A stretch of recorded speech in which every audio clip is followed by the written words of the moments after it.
మన పాలకుర్తి నియోజకవర్గం సర్వే చేస్తే 6 జడ్పీటీస్ లో మనమే గెలుస్తాం.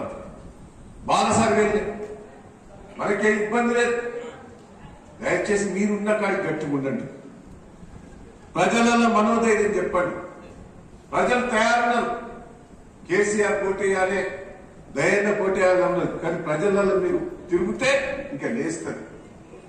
మనం 15వ తారీఖు నోటిఫికేషన్ వస్తుందంటారు. మీరున్నది ఇంకా 10 రోజులు 15 రోజుల్లో లేదు ఎలక్షన్స్. తయారు ఉందాం.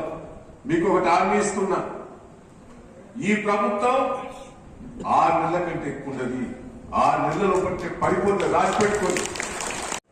ఈ సంవత్సరం మనం ఎప్పుడు వేసేది నాటైన ముందు 4 వైపు ముందు వేసేది. రైతు కొంత టిక్కున పడేది. ఇప్పుడు నాటైనే కలుపులేనే కోతలకు వస్తానే పడతానే అంటే ఈసారి ఏదో ఆశ పెడతాను. వాళ్ళ మాటలు చెప్పిన అబద్ధం మాటలకు మోసపోయి కేసీఆర్ ఓడగొట్టిన దయని ఓడగొట్టిన రేవంత్ రెడ్డి గారు ఒక బ్రోకర్, అబద్ధాల ప్రూఫ్. ఇవాళ ప్రజల గుర్తుకొచ్చి లీడర్లు కూడా మనతో లబ్ధిపోయిన లీడర్లు కూడా మోసం చేశారు. మనం దయచేసి నేను ఒక్కటే రిక్వెస్ట్ చేస్తున్నాను.